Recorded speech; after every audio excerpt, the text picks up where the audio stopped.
आज ना शेपूची भाजी बनवत आहे. त्यासाठी शेपू स्वच्छ धुवून बारीक कट केला आहे आणि सोबत भिजवलेली मुगाची डाळ ही 2 ते 3 चम्मच आहे. कांदा, कोथिंबीर, शेंगदाण्याचं कूट, हळद, हिरवी मिरची, लसण, जिरे ठेचून घेतलेलं आहे खलबत्त्यामध्ये. जिरे आणि मोहरी. कढईमध्ये तेल गरम करून घ्यायचं. त्यानंतर मोहरी तडतडल्यानंतर जिरे टाकायचं. नंतर मग जो खलबत्त्यामध्ये वाटलेला ठेचा आहे ना तो टाकायचा. तो छान फ्राय करून घ्यायचा आणि बारीक गॅस ठेवायचा, म्हणजे तो जळणार नाही. त्यानंतर त्याच्यामध्ये कांदा टाकायचा. कांदा छान असा लालसर होऊ द्यायचा. छान लालसर तळायच्या नंतर मग त्याच्यामध्ये हळद, सोबत ना पिल्लूचं खायचं बनवत आहे.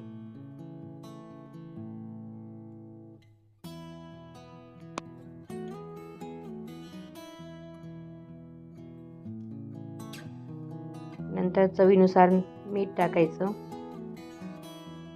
त्याला छान फ्राय करून घ्यायचं. नंतर मुगाची डाळ टाकायची. मुगाची डाळ ही भिजवलेली आहे, म्हणजे ह्याला जास्त वेळ शिजायची गरज नाही या भाजीला.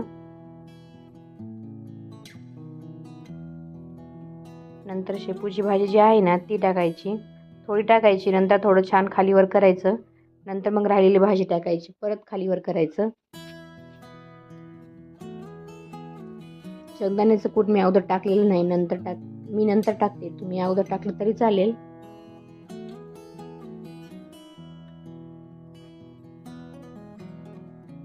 नंतर कोथिंबीर टाकायची त्याच्यामध्ये.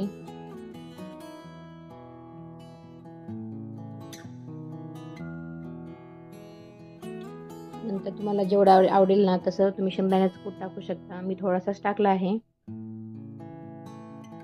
थोडंसं वाफून घेतलं आहे भाजीला, कारण जास्त शिजायची गरज नव्हती. डाळ पण भिजवलेली होती. 2 ते 3 मिनिटं मी झाकून ठेवून वाफवलं होतं. त्यानंतर तुम्ही बघू शकता छान अशी भाजी शिजलेली आहे.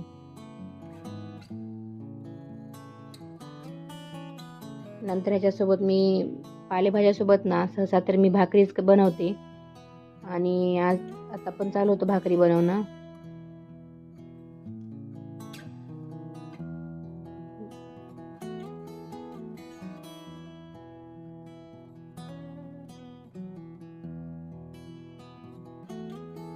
व्हिडिओ जर आवडला असेल ना, व्हिडिओला लाईक, शेअर, सबस्क्राईब करा आणि एक छानशी कमेंट करायला विसरू नका.